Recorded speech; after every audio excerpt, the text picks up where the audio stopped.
Olha, tu tem caneta aí?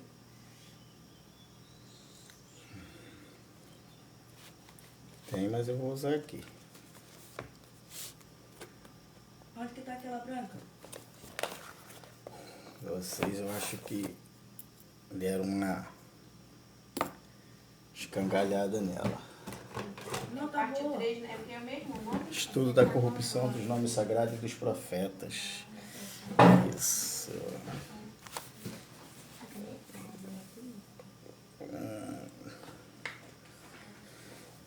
Zafanial. Não sei quem é, mas deve ser Safonias. A paz de Alcha, meus irmãos. Mais um final de semana, né? O Eterno nos proporcionou para a honra e glória de Altos Exércitos. Estamos aqui dando continuidade com a corrupção, com o estudo da corrupção dos nomes sagrados e dos profetas, tá? Vocês vão ver aí que a gente tem aqui esse livro, né, História que Não Te Contaram, que é de Evaldo Alves da Silva, de 2014. Lembrando que esse trabalho sobre a corrupção dos nomes começou desde 2012, com o irmão Romilson Ferreira, né? E os demais irmãos que foram tendo esse estudo, vendo os vídeos, foram aprendendo, começaram a buscar as informações e foram descobrindo que é verdade. Temos aí provas arqueológicas, né, que mostra isso. E a gente está aí ajudando, contribuindo para a obra do Corpo do Mashiach, com a divulgação da informação, porque o nosso dever é anunciar, não convencer ninguém, né? Porque nós não fomos aqui chamados para convencer ninguém, apenas para anunciar. Né, os irmãos têm postado bastante essa frase no Facebook e é verdade. Quero aqui estar agradecendo aos irmãos que têm nos ajudado em oração, tá? Agradecer a todos aí que têm nos ajudado, compartilhando a mensagem, que Altos Exércitos possa estar abençoando cada um de vocês. A gente está vivendo uns momentos estranhos aí, meus irmãos, e humanamente falando é um pouquinho complicado, porque a gente está na expectativa de algo bom acontecer para nós, humanamente falando, só que a gente está vendo que isso não é possível, né?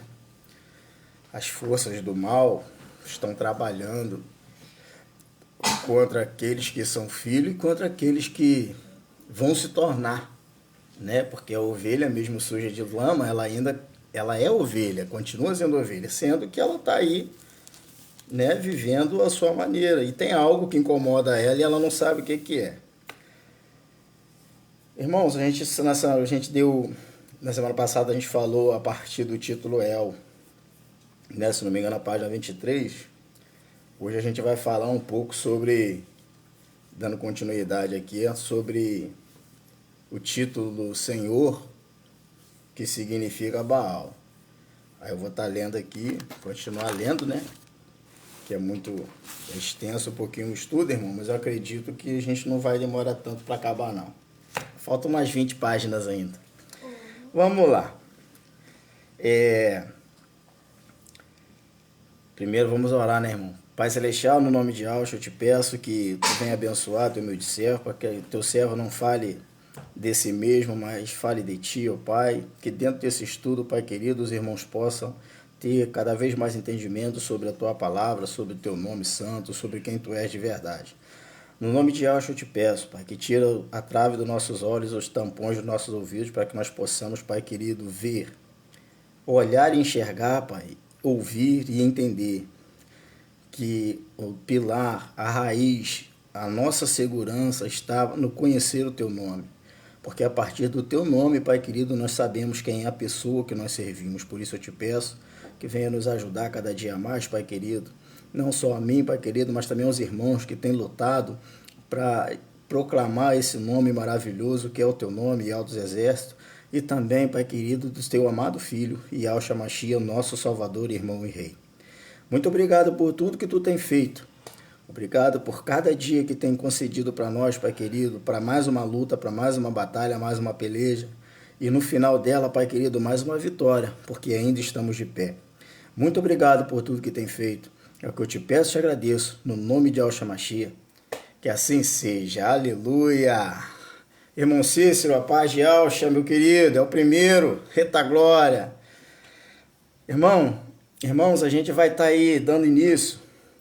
Vamos falar um pouquinho sobre Baal, Senhor, do grego, né? Que tem o mesmo significado.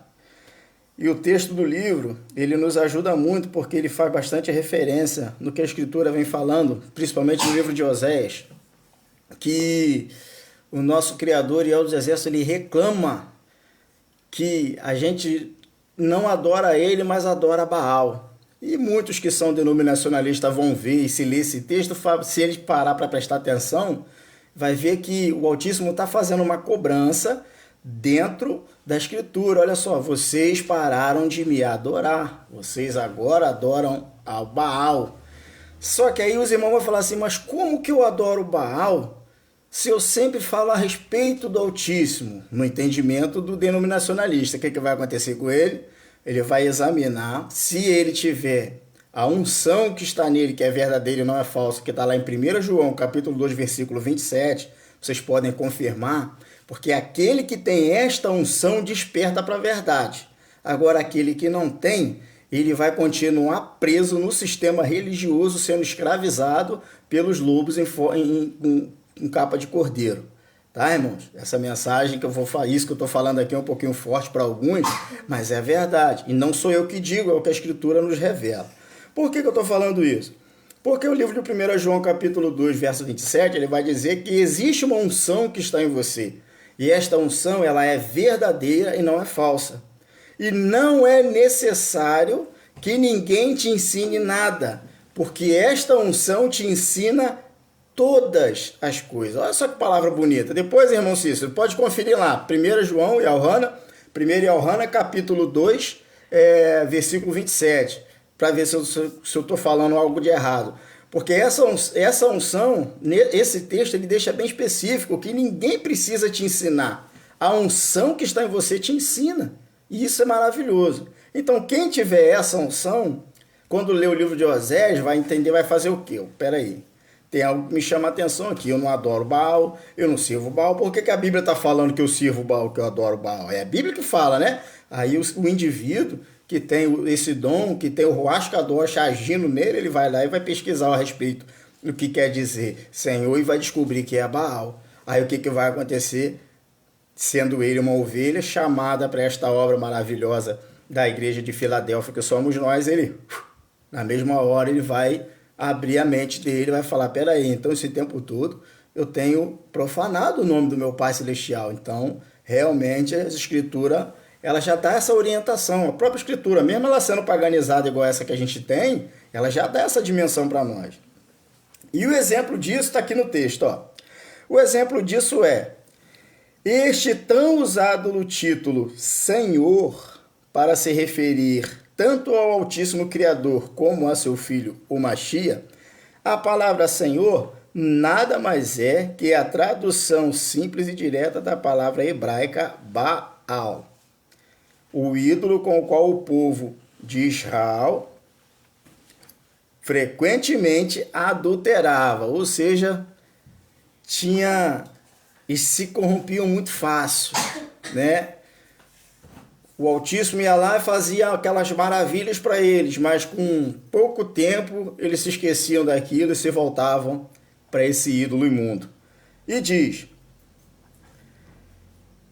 o ídolo com o qual o povo de Israel adulterava, a palavra Beuzebu, um dos nomes atribuídos ao diabo, presta atenção que isso é forte, é proveniente justamente da conjunção de Baal-Zebu, cuja tradução é Senhor. Ou seja, as pessoas aí, especificamente do livro de Oséias, ela vem dar já essa dimensão. Foi aí que o Altíssimo cansou, o livro de Oséias, o Altíssimo rebenta com tudo, né? Falando a respeito disso. Aí o que acontece? Quando os irmãos aí vão para suas reuniões e fazem a adoração e a reverência ao pseudo Senhor e acha que está adorando o Altíssimo, ele está cometendo aí um delito, um pecado perante o Altíssimo. Mas aí a Escritura vai dizer que o Eterno não leva em consideração o tempo da ignorância. Mas o que é ignorância? A ignorância é por você não ter conhecimento nenhum a respeito de um assunto. A ignorância é por você não ter a condição de buscar o conhecimento. A ignorância é por você não saber ler ou escrever por formação. Tem que ser avaliado. Isso aí eu deixo para vocês estar me ajudando. Eu creio que a ignorância é aquela pessoa, a ignorante não é aquela pessoa que não tem conhecimento, mas sim aquela pessoa que tem a capacidade de buscar o conhecimento e não tem interesse nenhum. Aí ela se torna ignorante porque ela prefere ir pelo que os outros falam e não busca o entendimento para poder crescer, não busca o conhecimento para desenvolver, tanto na sua área espiritual como na sua área comum, física. Né? Então eu penso dessa forma, mas aí eu deixo para os irmãos com o maior prazer. Eu gostaria que os irmãos também participassem, ajudando especificamente nisso. O que é ignorância? Já que muitos colocam isso, que o Altíssimo não leva em consideração o tempo da ignorância. Mas qual tipo de ignorância? Entende? Porque eu fui ignorante pelo fato de não conhecer, mas hoje eu conheço, então eu luto contra isso. De vez em quando, já falei nas outras lives aqui, escapole um amém. Mas esse texto aqui, o irmão teve aqui na minha casa esse final de semana, a gente estava aqui treinando um violãozinho aqui, que ele vai participar de um evento. Ele é um irmão dominacionalista, mas eu amo demais. A gente estava conversando e expliquei para ele que ele queria fazer que ele tá doido para gravar, para a gente gravar um louvor. E eu falei para ele que para mim fica difícil, porque eu não uso os termos que nós aprendemos, né, que a humanidade aprendeu. Eu uso os nomes sagrados. Aí ele foi e falou, mas é só o nome. Aí foi aqui, a gente começou a cantar um hino aqui, e ele falou, mas você só muda o nome. Eu falei, então, isso aí escandaliza, porque as pessoas daqui que estão me chapuletando aqui, vamos dizer assim, me arrebentando, se eu fizer isso com você, vão te atacar também. E a gente já tem, e a gente já tem a nossa perseguição. Nós e o Aldinho estamos sendo preparados para isso, mas os denominacionalistas não. Você pode ver que se um deles se afastar da denominação, ninguém for visitar e chuta o balde, em vez deles procurar crescer como igreja, eles abandonam tudo e voltam a fazer o que está no mundo. A maioria deles é assim. Ou então eles pegam e abrem um troço só para eles lá, para eles ser o líder. É assim que funciona. E a gente não está aqui para isso. A nossa situação é totalmente diferente. Tá? Então, tem que entender o que é ignorância dentro desse contexto. Tá? Aí vamos lá. O ídolo com qual o povo frequentemente adulterava. A palavra Beuzebu, que é a junção de Baal mais Zebub, cuja tradução literal é Senhor. Da casa, Senhor da casa. As escrituras apresentam na acirrada luta espiritual. Acirrada é uma luta interminável, tá? Uma luta frequente, diária, minuto a minuto, segundo a segundo, que foi travada entre Elial, que é Elias, e os profetas de Baal. Os irmãos aí, se eu não me engano, foi até o irmão Arlindo falou a respeito disso na live dele. Baal, Senhor, que é entre aspas aqui. Nem mesmo a estrondosa vitória de Elial sobre os Baalim, seguidores de Baal, serviu de base escritural para impedir que os tradutores corrompessem de forma tremenda as escrituras, substituindo o nome de Ial em todas as suas ocorrências pela tradução direta do nome deste ídolo. Ou seja, ele aqui está dizendo que nem o profeta Elial, né, que a gente conheceu como Elias na nossa Bíblia, a vitória dele sobre os Baalins, a vitória do Altíssimo através de Elias sobre os sacerdotes de Baal, nem essa vitória fez com que os escritores tivessem o mínimo de respeito, o mínimo de temor pelo Eterno, com tudo que aconteceu naquele dia. Porque mesmo assim, mesmo o profeta o Eterno usando o profeta para se tornar vencedor, para fazer o nome dele ser proclamado ali, eles preferiram o nome, né, de Baal, colocar Baal, preferiram transliterar, jogar esse nome de Senhor Baal dentro da escritura, se bem que não é a escritura, é a Bíblia, né? A Bíblia é outra coisa, a Bíblia é uma coisa, a escritura é outra. E eles colocaram dessa forma. Então eles têm aí um padrão. E a gente está vendo isso atualmente. O ruim se torna herói e o bom se torna um bandido. Isso a gente tem visto aí de forma geral. Tá? Então, não é de agora. Isso aí não é nem para a gente se espantar. Porque Yahweh dos Exércitos, sendo todo poderoso, no Monte Carmelo, se não me engano é Monte Carmelo, né? Venceu a batalha. Mas quem levou hoje, quem é representado não a glória do Altíssimo, mas querendo tomar essa glória para ele, a Baal, agora está sendo da mesma forma, de uma visão geral, aí eu creio que alguns irmãos vão entender. Aí vamos lá. Apesar de tão claras evidências sobre este assunto, a palavra que os tradutores e comissões de tradução de escrituras para a língua portuguesa decidiram utilizar é a substituição ao poderoso santo nome de Yahweh. Foi justamente o deste ídolo Baal, que traduzido de forma simples e direta significa Senhor. Sim, eles substituíram todas as ocorrências do tetragrama sagrado nas escrituras hebraicas originais pela palavra Senhor, que é o mesmo que Baal. Então, aqui ela já está deixando bem claro a respeito disso.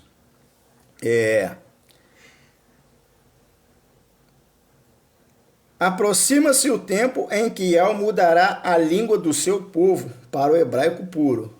Essa parte eu achei tremenda, mas também eu achei um pouco complicado, né? Mas o Eterno, ele é maravilhoso, ele que sabe todas as coisas. Para o hebraico puro, para que invoquemos o seu nome e o sirvam de comum acordo. Bom, nesse texto aqui, irmãos, eu já discordo um pouquinho do tradutor, mas eu acredito que o Eterno vai fazer coisas extraordinárias. Só que ele não precisa mudar a língua de um povo para que se pronuncie o seu nome. Porque o nome do Eterno foi conhecido entre todas as nações, já não é de hoje. Ele foi modificado, foi transformado, e com o passar do tempo esse nome foi soterrado. Mas como dizem Salmos, a verdade brotará da terra, e é o que está acontecendo agora. Então não precisa você mudar a língua para poder fazer isso. Então eu discordo do escritor nesse sentido. Porque a gente tem visto aí os irmãos Eldim da África e Yahweh, a forma de pronunciar Yahweh é a mesma nossa. Os americanos, quando falam Yahweh, que a gente vê os estudos aí, é a mesma forma nossa. Entendeu? O japonês, né, se eu não me engano, é cantonês que fala a língua, o idioma. Quando se pronuncia Yahweh também é a mesma coisa, não muda, né? O indiano também, quando fala Yahweh, é tremendo, não muda. É a única palavra no mundo inteiro, além de aleluia, se eu não me engano, que não precisa ser traduzida, não precisa ter uma forma de expressar. O próprio nome é o que é e aonde se falar é daquele jeito, pelo menos é o que eu entendo. Então não tem essa de cada uma nação fala alguma coisa, fala diferente. Não fala não. É a mesma coisa. A escrita que pode mudar, porque né, cada uma tem a sua, mas a pronúncia não. No meu entendimento. Mas tudo bem. Aí vamos lá. Safonias 3,9 diz a respeito disso. É nosso desejo que vocês saibam quão vital é o nome do ponto de vista do Criador. Senhor, costume de usar Senhor para indicar o tetragrama sagrado, YHWH, né, que é Yud Re Vav Re, que a gente já sabe, começou na Septuaginta, a gente já tem essa ciência. Né, e a primeira tradução do Antigo Testamento, que foi feita entre 285 e 150 antes da Era Comum, antes do Mashiach. O texto hebraico foi traduzido em Alexandria para a língua grega, ou seja, foi traduzido para a língua grega, mas não foi transliterado de forma correta. Aí vamos lá. Nesse texto, os tradutores da Septuaginta traduziram a escrita numa tradição oral das sinagogas em que geralmente se lia o que a gente já viu também, e outros irmãos já falaram a respeito, mostram até vídeo, Adonai. Né? que é Senhor. Aí já bota em letra minúscula. Toda vez que ocorria o nome Ial, esse costume de não pronunciar o nome do Eterno já dura há mais de 2000 anos e começou com os Ialdins e continuou com os tradutores da Bíblia até o dia de hoje. E é chocante notar que na versão em português encontramos a palavra Senhor no lugar do nome do Eterno. Como eu já falei, 6.800 vezes. Na verdade, são 6.828, mas aqui ele botou só 6.800 vezes. Essa é uma forma de negar e de profanar o nome do Eterno, seguindo o costume que começou com a Septuaginta. E a grande maioria das traduções modernas usa Senhor, com letra maiúscula, como equivalente ao tetragrama sagrado transliterado para YHWH. Adicionário Bíblia Almeida, página 146. Mas comum de todos é o título Senhor, que esse é o que mais aparece na Escritura. Mas, irmãos, aí olha que coisa interessante, que às vezes as pessoas falam algumas coisas com um nível de exatidão extraordinário, mas quando chega na hora de apontar o culpado original, vamos dizer assim, o culpado original é Satanás. Esse miserável infeliz, ele que armou essa daí para poder ser ele adorado e o Altíssimo ser colocado de escanteio. Ele não conseguiu o trono do Altíssimo, mas ele corrompeu o coração da humanidade com isso. Mas vamos lá. O que acontece? Os irmãos, de uma forma geral, têm bronca do judeu, dos Ialdins originais, vamos dizer assim, sem saber o porquê, né? Só que Yahshua, judeu, a salvação veio para o judeu, vou colocar assim dessa forma, porque a maioria, alguns irmãos que vêm podem não entender e vai ficar difícil, né? Mas Yahshua é Ialdim puro. E a salvação veio para ele. Quando chegar o dia da noiva ser arrebatada, o grande dia do Cordeiro, porque tem o dia do Criador e tem o dia do Cordeiro, ou seja, tem o dia do casamento, que é o dia das bodas, mas tem o dia do Altíssimo, do Pai Celestial. O negócio vai ficar feio, pelo menos eu creio nisso. O que acontece? Algumas pessoas colocam aí no Vaticano, na grande Babilônia, a culpa de tudo ter dado errado. Mas esse texto aqui ele corrobora que eles seguiram isso que já veio do próprio povo do Altíssimo, que já se corrompia muito antes de surgir a grande prostituta. Ou seja, o povo já estava, essa raça, vamos dizer assim, já estava se preparando para o pecado vir sobre toda a humanidade de uma forma extraordinária. Só que nesses períodos aí, a igreja, eu vou colocar assim como igreja numa forma geral, o povo do Altíssimo, eles conseguiam se voltar para ele, mesmo que pecasse, mas eles sempre voltavam, pecavam e voltavam. O povo, a igreja era avivada, estava tudo bem, aí daqui a pouco a igreja ia cair, ela era destruída, porque vinha os cananeus, vinha os filisteus, arrebentavam com tudo, escravizavam, né? Se você for olhar do êxodo, da libertação do povo do Egito até Yahshua, a igreja ela sempre foi destruída. Ela é avivada, vou colocar avivada, tá, irmão? Ela é avivada, Moisés, Josué e Caleb, aí depois veio Cotiniel, e foi vindo com cada um que foi julgando Israel. É o avivamento da igreja. Era como líder que o Eterno levantava para cuidar do povo, para proteger o povo, para direcionar o povo, mas quando esse líder não estava mais presente, o que acontecia? A igreja caía. Aí quando chega Yahshua, aí acabou esse problema. Por quê? Porque Yahshua ele não morre. Ele foi crucificado, mas ressuscitou. Ele falou assim, agora vocês só caem mesmo se vocês quiserem. Só que agora a minha igreja, eu estou gerando ela, então ela não pode ser destruída. A que me antecedeu, de Moisés para cá, até mesmo de Abraão, né? Esse daí ela foi tratada, o tratamento que meu pai foi dando, mas quando chegou em mim o negócio mudou, tá? Foi derramado sobre toda a carne do Espírito. Todo ser humano tem a condição de ser salvo se quiser. Agora a igreja não é qualquer um que pode ser, porque somente a igreja que vai morar, que vai viver a eternidade, né? Então as coisas mudaram. Então a igreja ela está sendo gerada. A partir de Yahshua, a igreja está sendo gerada. Olha que coisa legal. Ele veio ali alicerçando tudo, o apóstolo Paulo fala que ele é o fundamento, a pedra fundamental, o fundamento é ele, e é dali nós começamos. E aí a gente está indo, tijolinho por tijolinho, preparando, edificando essa igreja. Né? Alguns de nós, né, às vezes, muitas vezes eu mesmo, de vez em quando eu edifico com a madeirinha, com a palha, mas também estou me policiando, trabalhando para poder edificar com pedra preciosa, porque é essa que vale a pena, que quando o fogo chegar para consumir, se tiver só palha, feno e madeira, vai acabar com tudo. Agora, se tiver pedra preciosa, ela vai ser aprovada, porque vai ser refinada quando passar pelo fogo. Então, essa é aí que a gente está vendo. Né? Aí vai dizer, o mais comum de todos é o título Senhor, escrito com todas as letras maiúsculas no Antigo Testamento, ou Senhor com letra minúscula, escrito apenas com a primeira letra maiúscula no Novo Testamento. Ora, a palavra Senhor, seja escrita da forma que for, é a tradução literal do hebraico para Baal, ou seja, com letra maiúscula ou letra minúscula, Senhor, Senhor, Senhor, Senhor, é Baal, é Baal, é Baal. E quem não gosta disso, que se conforme que está adorando um demônio e não tem nada a ver com o eterno. Tá?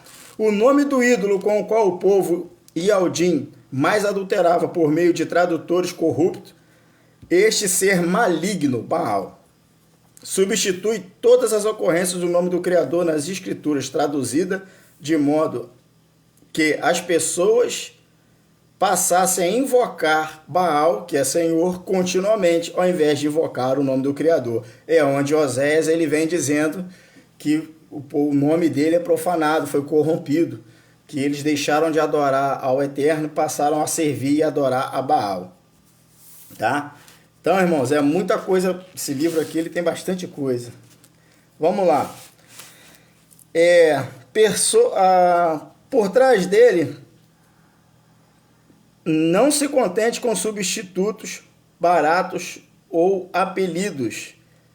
Refira-se e chame por ele pelo seu único e exclusivo nome verdadeiro, Iau, pronúncia Iau dos exércitos, com a tônica na primeira sílaba, Iau. Então o negócio tem que ser assim, irmão. Se for para você invocar, invoca Iau. Se for para você clamar, clama Iau. Tá? Se for para você chorar, também chora Iau, que é assim que tem que ser. Tá? Sobre este assunto, tem um escritor aqui chamado Don Richardson. Em seu livro, O Fator, Melquisedeque comenta: compare Zeus com Teus e Deus na coluna seguinte. Zeus, Teus, usando consoante teta, Deus. Não é necessário um diploma de língua para enxergar que os três vocábulos procedem de uma única raiz linguística. E os irmãos aí, né, estão trabalhando firme sobre isso, postando, aí tem um monte de pessoa cego e surdo que fica dizendo, mas não tem nada a ver, uma coisa não tem nada a ver com a outra, que Deus é Deus. Deus não é Deus não, filho, Deus é Zeus, tá? De repente até é isso aí que você deve servir, é Zeus, é um demônio, é uma criatura imunda, tá? É um ídolo adorado pelo grego, tá? Que antes de ser Zeus ele tinha outro nome, Baal, tá? E ele vem se infiltrando cada dia mais na sua vida, e esses cultos que vocês fazem, que vocês costumam fazer, não é adoração eterna, porque a adoração eterna ela é pacífica, a adoração eterna ela não tem bagunça, a adoração eterna ela não tem essa euforia toda movida pela emoção. A emoção que é movida na adoração eterna é o choro, tá? É o choro, porque você se comove, seu coração fica em paz quando você se prostra na presença dele. Então não tem esse negócio todo aí não. Vigia, igreja, presta atenção. Se você é ovelha, presta atenção nisso, tá? Vamos lá. Os três começam com consoante Z, teta e D. Teta porque é TH. Então, como ela vem do hebraico, ela não é T puro igual a gente tem aqui. Aí eles usam teta e a vogal D, a consoante D. Que exigem que a ponta da língua esteja entre os dentes ou imediatamente por trás deles. Os três nomes destacados que os linguistas chamam de vogal e média aberta no segundo espaço O terceiro espaço nos três vocábulos contém as vogais A ou O ou U, perdão. Posteriormente fechadas. E os três vocábulos preenchem 4 espaços com sibilante. Com a sibilante S. Minha vista está uma maravilha. Em último lugar, os três compartilham de um sentido semelhante. Infelizmente, o mesmo Dom Richard, possuidor do exato conhecimento linguístico por falta de maturidade espiritual, defende a tese de que podemos nos relacionar com o Altíssimo chamando-os pelos nomes dos ídolos pagãos que os povos se relacionam. Isto é um erro gravíssimo ou um grande erro. Irmãos, olha o que o escritor falou. Primeiro ele revela que Zeus, Teos e Deus são a mesma pessoa. É o mesmo ídolo, tá? É o mesmo imundo. Mas esse mesmo escritor ele afirma que não tem problema nenhum você se referir ao Altíssimo com esses apelidos. Você pode, porque para o Criador é apelido e até mesmo ofensa. Ou seja, para ele não tem problema nenhum em você ofender o Altíssimo. Para ele. E ele diz, sobre este mesmo assunto, tem outro aqui agora que é André Chaurak, comenta em sua tradução da Bíblia, apesar do mesmo defender a santificação do nome e usar conscientemente do hebraico o moderno, o título Elohim e outros títulos blasfemos. Na Septuaginta, designaram o Deus de Israel pelo termo Theos ou Kyrios, mas Elohim não é Theos, o Deus de Israel, latino.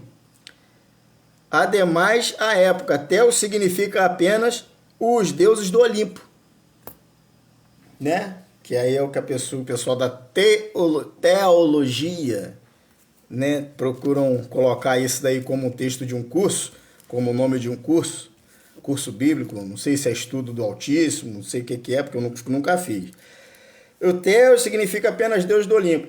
Os linguistas veem em Theos uma longínqua derivação de Zeus, mas traduzindo assim, os LXX, eu não sei o que quer dizer, estavam sendo fiéis ao seu propósito de introduzir a Bíblia às exigências da cultura grega. Graças a este impulso, há 2.300 anos, os leitores da Bíblia nas línguas ocidentais veem o chamado o Elohim de Israel pelo nome com os quais os seus ancestrais denominavam seus ídolos. Obviamente, com o tempo, os nomes Deus ou Senhor encheram-se na cristandade de significações bíblicas. Entretanto, aparece claro que é preferível chamar o Elohim de Israel por seu nome, transcrito tal qual a dizer que eles significam o que eles significam. Doutor André Chaurak foi muito feliz em sua citação, porém, apesar do grande conhecimento desta verdade e da coragem de citar estas palavras em todos os seus escritos, ele continuou usando largamente estes títulos espúrios, blasfemos, para se referir ao Altíssimo. Olha só que interessante. Esse livro aqui, ele citou 2 escritores aí renomados do mundo das pessoas que estudam a Escritura. Ele diz que esses escritores têm total conhecimento da verdade, mas eles preferiram adotar o que é falso, a mentira, o engano, para que eu e você fôssemos enganados esse tempo todo. Mas aí, quem não busca, quem não se esforça para ter o mínimo de conhecimento, para ter uma vida decente na presença do Eterno, o que acontece? Acaba adorando o imundo ao invés de adorar o santo. Porque aqui ele é afirmado, ele citou dois tradutores famosos de conhecerem a verdade, mas preferirem ir por outros caminhos. Ô, irmão, isso também já aconteceu lá antes. Não é novidade. Não é novidade. A gente sabe muito bem que o Eterno, ele tem bronca, fica triste, chateado com quem tira a glória dele e bota outro. Ele não aceita dividir a glória dele com ninguém. Tanto é que a glória dele não foi dividida nem com Yahusha. Porque tudo que Yahusha fez foi para glorificar o Pai. O Filho não recebeu glória nenhuma. E tem um monte de gente aí dando glória para Yahusha. Embora Yahusha hoje esteja em corpo glorificado, mas ele não recebeu a glória do homem. Foi o próprio Altíssimo que glorificou ele. Mas nós não podemos dar glória a Yahusha.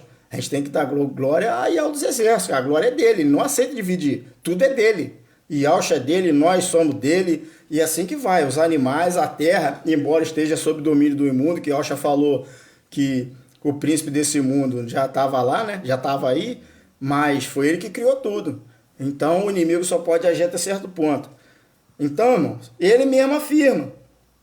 Tem outra escritora famosa aqui, que eu vou citar o nome. Depois vocês pegam os nomes, irmão, e pesquisem a respeito aí. Procura saber a respeito disso, tá? Para vocês terem, de repente vai ter até mais documento. Eu não tenho computador, é celular. E celular a vista não ajuda muito não. Então vamos lá. A doutora Neuza Itioca, ou Itilca, também não defende a santificação do nome do Altíssimo. E até mesmo utiliza alguns títulos blasfêmios. Mas nesta citação nos dá uma grande contribuição para a divulgação da verdade. Olha só. Note que a palavra Theos, Josh, Zeus e Deus, de todas se refere ao mesmo ser espiritual, invisível, no reino sobrenatural, independentemente de como se escreve, uma vez que os sons produzidos chamam o mesmo ser espiritual, ídolo, demônios, no caso. Se você, no meio da multidão, chamar por Carmen com C, ou Carmen com K, ou Carmen com C maiúsculo, ou Carmen com C minúsculo, independentemente de como esteja escrito, todas as mulheres com estes nomes entenderão, pois o som é o mesmo. Aí, que beleza. Aí eu que sou o doido que falei aqui quando... Não falei isso só aqui, mas eu falava antes já, né, antes de eu despertar um pouco para isso, eu tinha ganhado o livro, mas não tinha olhado, não tinha visto nada, eu falava assim, gente, esse negócio não tá certo, porque bota Senhor com nome em maiúsculo, bota Senhor... Quando a gente fala, o som é o mesmo, não muda nada, é estranho isso, não tem nada, nada, para com essas maluquices, o pessoal falava, minha esposa mesmo falava assim, ó, o pessoal vai achar que você é doido. E aí? Aí depois a revelação foi vindo, ganhou o livro, conheci os vídeos do irmão Romilson, conheci os vídeos dos outros irmãos, e a gente tá por aí, né, atrapalhando o inferno. Mas o doido somos nós, né? Vamos lá. Recapitulando. Contrariando a ordem do Altíssimo, dada a Moisés, que aqui é Masha, a tradução aqui é Merushua, mas não é, se for para ser é Masha. Êxodo 3,15. De que o santo nome do Altíssimo Yahweh deveria ser comunicado e lembrado de geração em geração aos Yaldim, sem comunhão com ele. Passaram a considerar o eterno nome do Altíssimo incomunicável, sagrado demais para se pronunciar, e por isso também para evitar usá-lo indevidamente, o que colocaria sobre delito possível de punição com a morte. Levítico 24:16. Anota aí, irmão, vocês têm que pegar essas referências todinha.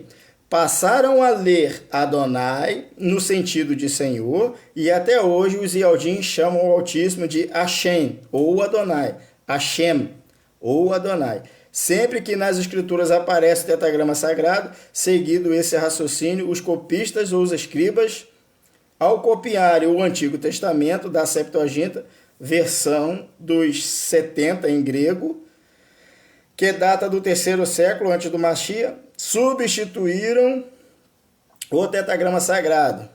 Yud, Re, Vav, Re, né? YHWH por Senhor, Kyrios em grego. Eliminando assim o eterno nome do Altíssimo das Escrituras. Ou seja, foi eliminado, não foi nem apagado, não. Porque se você apagar, tem como acender, mas a intenção deles era eliminar de vez, né? E ficou esse tempo todo. Olha a confusão que deu. Olha como é que a humanidade se perverteu. Olha como é que a criatura humana deixou de ser deixou de fazer aquilo que veio para fazer de verdade. Complicado, né, meus irmãos? Aí vamos lá. Olha, a gente às vezes fica até triste, porque tem pessoas que têm o conhecimento, que pode ajudar, são pessoas que têm formação acadêmica, que têm condição, porque escreveram livros e tudo mais, mas preferiram continuar a mentira. Dá uma tristeza no coração muito grande. Apesar de ter que ser assim, que a Escritura revela, né? Que as coisas viriam a acontecer. Muito bem. Por isso, a maior parte das traduções modernas grafa Senhor, em letra maiúscula. Toda vez que no original hebraico aparece tetragrama sagrado, contudo, algumas versões famosas da Bíblia apresentam uma tradução mais literal, ainda que errada, do verdadeiro nome do Altíssimo. A Bíblia de Jerusalém, que é uma Bíblia católica, que é a Bíblia que alguns irmãos usam muito, e eu estou doido para possuir, para ter uma dessa também, porque ela tem umas coisas maravilhosas que eu já fiquei sabendo, já vejo os irmãos colocando, mas eu ainda não pude. Editada em 1981, grafa o termo Yahweh. A versão brasileira de 1947 preferiu a forma Jeová. É Jeová mesmo, tá? Jehovah. Outras traduções grafam Jeová, aí já botaram sem o H mesmo. Sem dúvida, os três exemplos acima não preferiram o termo Senhor, que por ser um título blasfemo e pagão e não o nome, não traduz a grandiosidade do nome do Eterno. Está totalmente incorreto para os termos. Uma noção. Leiamos na tradução João Ferreira de Almeida, edição revisada atualizada no Brasil. Êxodo 20, versículo 7. Tá aí, ó. Não tomarás o nome do Senhor teu Deus em vão. É o que está na Bíblia Almeida. Agora leamos o mesmo versículo sem alterar o nome do Altíssimo, isto é, conforme consta nas Sagradas Escrituras hebraicas originais. Não tomará o nome santo de Yahweh em vão. E aí? Não é o teu Deus. É o santo nome em vão. Santo nome de Yahweh. Definitivamente não é a mesma coisa. Senhor não é nome, além de ser literalmente o significado Baal. Yahweh é um nome santo e eterno do Altíssimo, devido ao excessivo zelo dos Ialdins e também devido ao descuido dos copitos dos tradutores, a maior parte das versões das Escrituras não trazem hoje o nome do Altíssimo. Por isso, raramente é pronunciado e glorificado o nome de Yahweh nas congregações. Bom, vamos lá. Eu acho que ele colocou aqui de forma errada, porque não é zelo excessivo.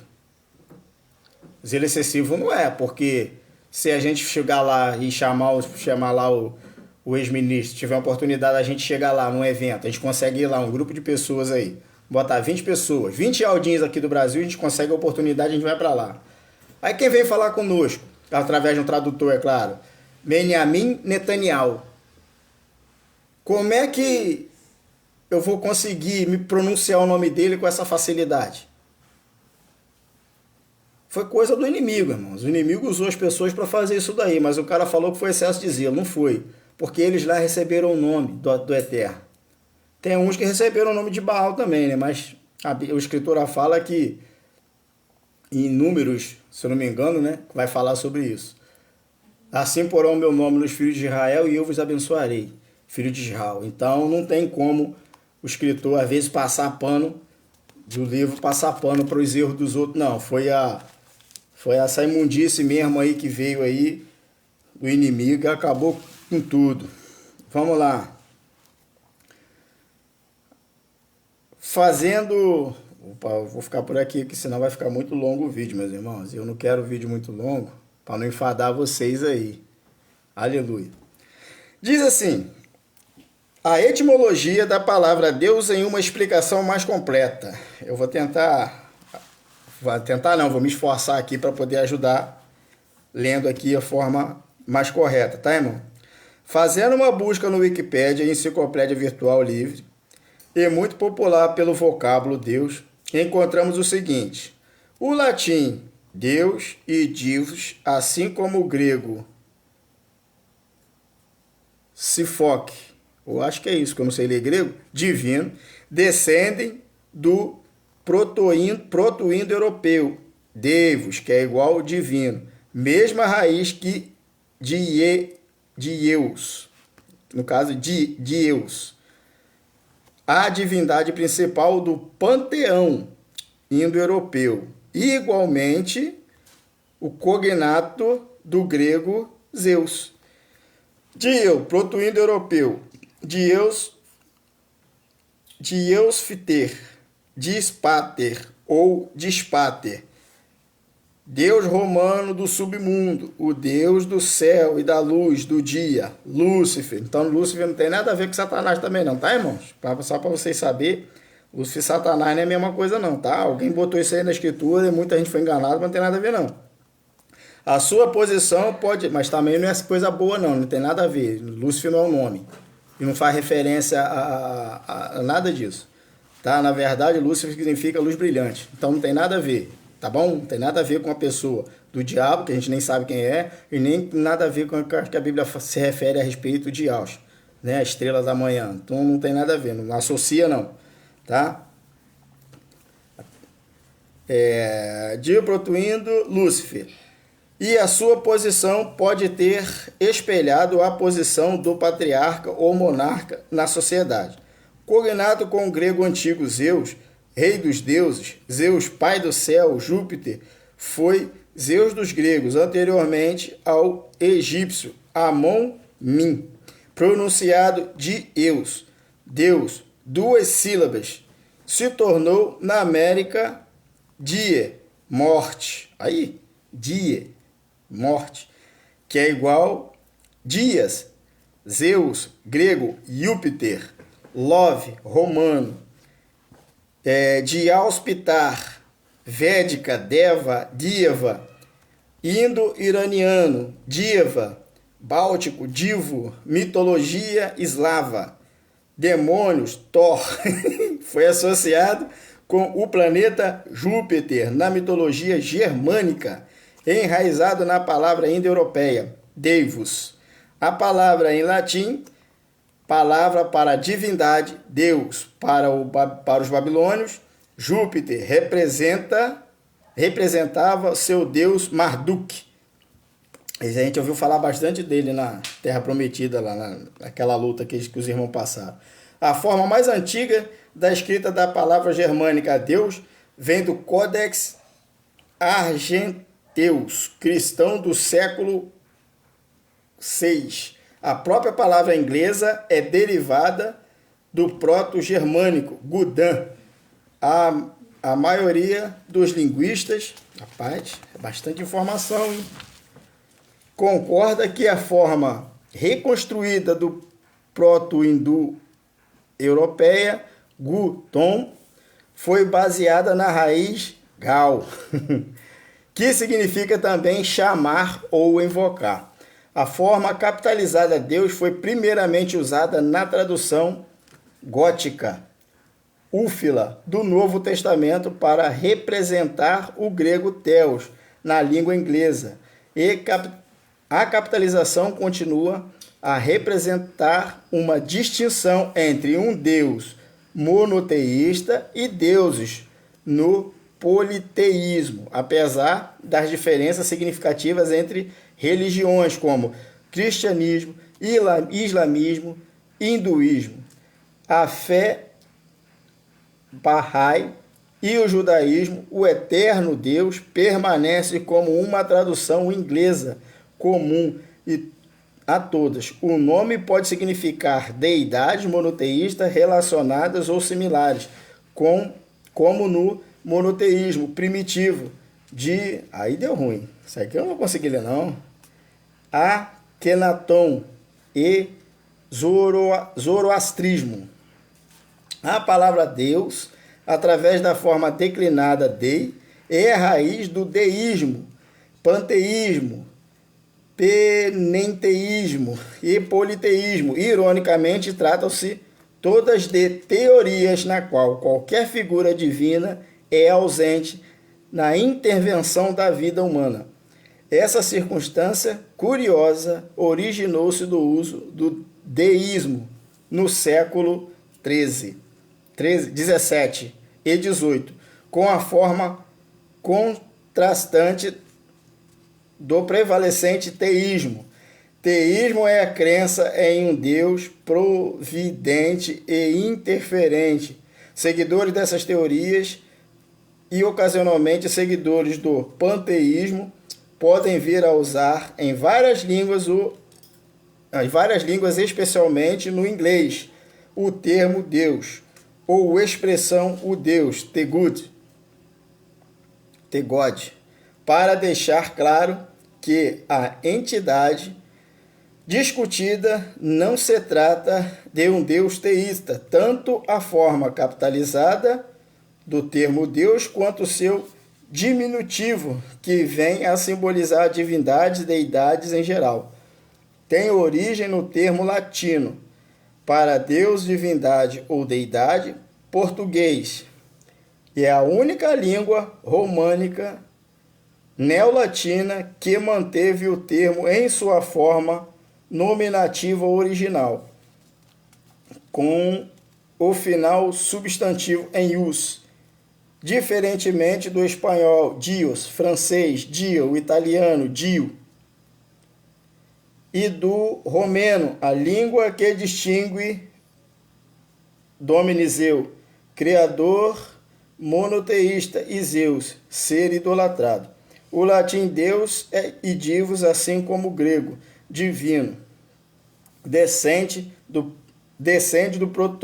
proto-indo-europeu, deivos, divino, mesma raiz de Deus, a divindade principal do panteão indo-europeu, igualmente cognato do grego Zeus.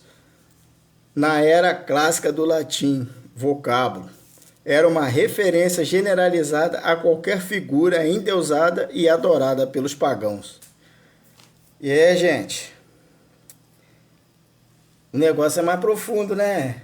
Né, irmãos? O negócio é bem mais profundo, porque tem pessoas tratando isso como coisa rasa, sem importância, mas quando a gente começa a estudar, quando a gente começa a aprender a respeito dessas coisas aí, o negócio fica um pouquinho mais sério, tá? Eu vou encerrar por aqui. Irmãos, a gente está travando uma batalha aí nesses dias. Não é uma batalha fácil não, tá? É uma batalha muito difícil, uma batalha dolorosa. Só que é uma batalha que não é nossa. Essa batalha não é nossa, a batalha é do Eterno. Mas ele prefere que a gente assuma uma responsabilidade com ele, por quê? Porque foi prometido algo para mim e para você. A mim e a você foi prometido uma pátria. Não sei se vocês recordam, já falei sobre isso. E para a gente alcançar essa pátria, a gente tem que empunhar a nossa espada. Temos que nos revestir da armadura do Altíssimo e partir para dentro. O irmão Arlindo tem falado muito sobre isso, que muitos estão voltando atrás. Eu vou repetir isso. E às vezes a gente vê que os irmãos estão culpando outros pelo seu próprio fracasso. Né? Eu vi gente dizendo que por causa de Romilson perdeu tudo. Irmão, me desculpa, o Romilson ele não é perfeito não. E também você não tem que concordar 100% em tudo que ele fala. Você só tem que acompanhar os estudos, aquilo que for bom você retém, aquilo que não for bom acabou, mas também não vai arrebentar o cara, e também se ele fizer isso com alguém eu também não vou achar legal. Dizendo que perdeu tudo, mas eu não acredito que foi por causa do Romilson, porque você não tem que confiar 100% em mim, 100% no irmão Arlindo, meu irmão do coração, no irmão Cícero, né, que está aí nos acompanhando, a irmã Manuela, você não tem que acompanhar, acreditar 100% na gente. Vocês vão pegar as informações que a gente está dando, né, a respeito do autismo, do nome. Muitas vezes a gente está falando sobre o comportamento, tudo isso. Por quê? Porque nós somos pessoas diferentes. E se a gente tem um espírito do Eterno na gente, ele também vai nos dar discernimento. Então o que vai acontecer? A gente vai saber quando a pessoa é do Eterno e quando não é. Então, se determinado irmão perdeu tudo por causa de outro irmão, acreditou em tudo no que o outro irmão falou, A culpa não é do outro irmão, não. A culpa é dele. Entendeu? Porque ele apostou na palavra de outra pessoa. E não é assim. Livro de Matitiel, capítulo 23, diz que na cadeira de marcha se assentaram os fariseus e os escribas. Fazei tudo quanto ele vos disser, porém não os imiteis nas suas obras. Está lá. Então você tem que ouvir. Tá, mas você não tem que fazer igual. Tá? Outra irmã aí ouviu um áudio dela que um irmão Ialdinho estava falando para ela largar tudo lá e meter o pé. Largou marido, largou emprego, largou família, largou filho para ir para outro lugar. Gente, isso não existe. Então vamos ter cuidado, tá? Vamos ter cuidado, porque eu estou preocupado, sabe com quem, irmãos? Vou ser sincero para vocês de coração. Irmão Cícero, o negócio está me preocupando, irmão Cícero. Que os irmãos não prestaram atenção. Desde Moisés a igreja é destruída. Desde Moisés a igreja é destruída. Desde Moisés. Moisés foi levantado para tirar o povo do Egito. Moisés não tinha nada a ver com a história, estava lá em Jetro lá, tranquilinho, casado lá com Zípora, cuidando das ovelhas, e aquela ovelha, acho que aquilo era a cabra, porque ela fugiu, né? Deu uma de doida, fugiu, foi para coisa, subiu uma montanha, Moisés vai atrás da ovelha, não acha a ovelha, que a Bíblia não fala que ele achou a ovelha, que ele resgatou ela, mas fala que ele viu uma sarça pegando fogo. E em vez dele ir embora, ou de ficar espantado, surpreso, ficar quietinho, o que ele foi? Ele foi ver. De dentro da sarça sai uma voz, o mensageiro fala com ele, macha, tira a sandália dos teus pés que onde tu pisa é terra santa. Pô, na mesma hora eu correria, mas ele não. Ele foi lá, tirou a sandália, obedeceu. Eu acho que isso foi o teste, para saber se ele era obediente, né? Aí quando ele tirou a sandália, ele falou, tenho ouvido o clamor do meu povo, eu vou levantar você para tirar ele de lá. Ele falou, mas eu não sei falar, esse texto, eu não concordo com esse texto. Porque Moisés quebrava na ideia, Moisés era muito bom de papo. Ele convenceu o Altíssimo a não destruir o povo. Aí ele fala assim, não, eu vou levantar Arão para falar com você. Só falou com Arão 4 vezes. A primeira vez que ele falou com Arão, o Altíssimo falou, Arão, ó, tô levantando Moisés aí para libertar o povo, você vai ajudar ele, tá? Acabou. Depois disso ele falou só mais 3 vezes. Aí Moisés vai lá e cumpre tudo aquilo que o Eterno mandou. Só que a desobediência do povo fez com que o Altíssimo ficasse triste com o povo. Chegou para Moisés e falou assim, Moisés, tá vendo por causa da desobediência do povo? Abaixo de 20 anos, acima de 20 anos só vai entrar Josué e Caleb. O resto vai morrer todo mundo. Tu também. Sobe a colina. Subiu a colina, claro que você foi mais para frente um pouquinho. Ele ouviu, pô, que lugar bonito. Falou, então, você não vai entrar não, mas pode contemplar aí. Tu vai morrer. Passa a responsabilidade para Josué, que é ele que vai guiar o povo para entrar.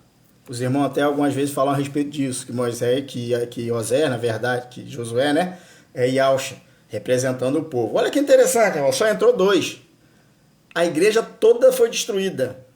Mas a geração que saiu daquela igreja que saiu do Egito, vamos dizer assim, que eles também eram egípcios, tá? Eu acho que eles morreram porque eles eram egípcios, porque depois disso foi a nação pura que nasceu no deserto, né? Olha que interessante. Depois os irmãos verificam só, quem nasce no Egito é egípcio. Os hebreus, tudo ele era egípcio. Eles eram hebreus por causa de Éber, né? Filho de Ló, se eu não me engano. De Ló? Acho que é. Não é porque a nacionalidade deles era hebreu. A nacionalidade deles era egípcio. Só que a escritura ela dá um contexto diferente a respeito disso. Mas se você usar a lógica, eles eram egípcios, nasceram no Egito. Aí morreu aquela geração. Aí Moisés, Josué e Caleb. Segura o cajado, passa o cajado para Josué. Josué sobe um monte, cheio de medo, preocupado, não sabia o que ia fazer. O Altíssimo se manifesta a ele e fala assim, ô Zé, ser forte e corajoso, eu sou contigo, pô, fica tranquilo. Deixa que eu vou desenrolar para você aí. Vou colocar tudo no devido lugar. Vou entregar as nações na tua mão. Aquela geração que entrou com Josué, que os mais velhos morreram, foi tudo destruído, foram destruídos. Aí entrou com Josué. Aí outra peleja. Depois que Josué morreu e Caleb, também foi destruída a igreja. A igreja tinha se corrompido. Pode ver, se corrompe com Moisés, se corrompe com Josué, se corrompe com Otiniel e vai se corrompendo. A igreja sempre se corrompe, irmãos. É algo terrível. Mas ninguém se dá conta. Por isso que a gente tem que vigiar muito. Tem muitos aí que acham que está fazendo pra caramba, não está fazendo nada. Porque a igreja que viu coisas extraordinárias que daquele povo lá naquele tempo, eu estou colocando como igreja, tá? porque eles congregavam, eles se reuniam no templo para oferecer o holocausto. Congregar é isso. Isso aí é congregar. O propósito deles, Moisés falava, ó, o Altíssimo determinou as datas para o holocausto, para os holocaustos aí. Então o holocausto vai ser essa data, vai ter a colheita, também vai ter um sacrifício, vai ter que vir a porcentagem deles. Então todo mundo se reunia para o holocausto, se reunia para dizimar. Isso aí é congregar, o propósito é esse, congregar é isso. Todos reunidos no mesmo propósito, não tinha denominação, então vamos lá. Aí ele vai e diz isso para Moisés, Moisés passa para ele. Aí Josué fez a mesma coisa, arrebentou com tudo, formou um exército numeroso, passou o Jordão, muralha de Jericó caiu, os reinos foram tudo abatidos por Josué, né, pelo Eterno usando Josué, que coisa bonita, só que aí Josué morre. Caleb eu acho que morre depois, né? Mas enquanto Caleb segurou um pouquinho as pontas, não deu para segurar, mas Caleb e Josué morreram, o povo se corrompe. Aí vem o sofrimento, abate Israel de novo. Escravidão, saque, morte, aquele monte de troço, doença. Aí o Eterno vai lá e levanta o Tiniel, genro de Caleb, que não era nem da descendência, né? Era outra coisa, era genro. Não era de Josué ou de Caleb. Aí foi lá, se tornou juiz, ficou como juiz durante um período de tempo. Acabou esse período de tempo que ele morreu, a igreja caiu de novo. Morreu, ficou doente. Aí o Eterno vai lá e usa de novo o seu servo para poder restaurar, e aí vai. A igreja é avivada, a igreja é tratada, passa um período de tempo. Pode ver que ela vai falar período de 40 anos, período de 20 anos, período de 7, 8 anos, período de 18 anos, a igreja sempre sendo tratada. O Eterno sempre levantava um, não é uma multidão. Por isso que o Salvador é um só. O Eterno só vai precisar de um para transformar a igreja, não vai precisar de um monte. Por isso que ele levantou Yahusha. Quando a igreja foi transformada, começou a transformação total da igreja através de Yahusha, ele falou assim, agora vai, agora eu estou tranquilo. Quem negar esse aí, não tem desenrolo. Ou serve ele, ou confessa ele, aceita ele, para que quando chegar naquele grande dia, eu use de benevolência, ou vai direto, vai tomar na cabeça, vai ser julgado e condenado, vai ter duas mortes. Para nós é só uma, eu creio assim, né? Para nós é só uma, que eu creio que eu vou conseguir alcançar o meu objetivo, meu maior sonho, que é o reino. Então, irmão, fique com essa palavra, tá? Na semana que vem, eu vou estar dando continuidade aqui nesse texto, tá? E outra coisa, esse negócio de cristão, isso não existe, não. Foi introduzido em Atos dos Apóstolos, capítulo 17, eu só não me lembro o versículo, não sei se é versículo 11 ou 16. Foi introduzido, foi a primeira vez que surgiu a palavra cristão dentro da Bíblia, foi no livro de Atos, foi introduzida ali, tá? Mas não existe cristão, porque nós somos servos de Yahusha. E Yahusha é judeu, Yaldim, original, puro. E nós temos que nos tornar como ele. Já começa um processo aí. Fazer só uma reflexão, tá? E Yahusha, ele não pregou a religião, ele pregou o reino. Ele nem pregou o reino, né? Ele pregou a salvação e arrependimento. Porque o reino ele vai pregar quando ele vier reinar sobre a terra no milênio. Aí ele vai pregar o reino. E a gente vai estar ali aprendendo, eu creio. Mas ele não pregou o reino, mas ele veio para pegar as boas novas, ele veio nos alertar, nos orientar que tem essa possibilidade, que o reino existe, tá? Que a gente vai estar lá. Trouxe algumas referências do reino para nós, transformando em coisas humanas para que nós possamos entender. Falar, para alcançar o reino dos céus, você tem que se abster do mundo, você tem que largar isso tudo para que tem aí. Entendeu? Você vai viver aqui, mas não vai se contaminar com as coisas que tem aqui. Então ele fez muito isso. Por quê? Se Yahusha, ele é Yaldim, nós professamos Yahusha, nós não podemos falar que somos cristãos também, né? Tem muitos aí que falam sobre ser cristão, eu não sou cristão, eu sou Yaldim, me considero Yaldim e me considero servo. A minha identidade mesmo, ela é de servo, eu estou aqui para fazer isso, junto com os irmãos, Hoje sou eu, aí amanhã ou mais tarde tem outro irmão fazendo uma outra live de estudo, e assim vai, todo mundo vai compartilhando informação. Algumas informações, no meu caso aqui, estou tirando de um livro e estou citando algumas situações bíblicas. Outros irmãos, eles já vêm com uma situação mais elaborada, eles conseguem colocar o vídeo, a foto, mostrar algumas coisas. Eu não sei fazer nada disso, porque eu, para mexer na internet, eu sou um dinossauro, né? Mas a gente está aqui para fazer aquilo que a gente dá para fazer. Tá bom, meus irmãos? Que o Eterno vos abençoe, que vocês tenham um final de semana maravilhoso. Tá? Que o Exércitos conceda para vocês mais sabedoria, mais discernimento, mais entendimento da tua santa palavra. Que Ele tire toda a dúvida do seu coração, da sua mente. Que Ele coloque em você, aleluia, toda a autoridade que vem dele para você continuar firme na presença, professando o nome de Yahweh e Yahshua sem medo, tá? Sem covardia, não se acovarde. Yahshua não chamou o covarde para servi-lo. Nós servimos Yahweh dos Exércitos através de Yahshua. Nós não somos de Yahweh ainda, nós somos de Yahshua. Mas a gente carrega o nome dele como Yahudi. Então nós temos que a gente se manter firme na presença. Não podemos vacilar nem desanimar. Não podemos olhar para trás. Temos que olhar para frente. Cuida bem da tua esposa. Cuida bem do seu marido. Cuida bem dos seus filhos. Seja hospitaleiro, sóbrio. Isso não é critério para quem quer ser alguma coisa. Isso é critério para quem é servo. Quem quer ser uma coisa, quem é outra. Se você é servo, faça tudo isso. Ame o teu próximo, que é difícil. E mais importante, seja odiado. Tá? Pega a visão, que quando você é odiado, você está na presença. Fica na graça, na paz da eterna. Shalom.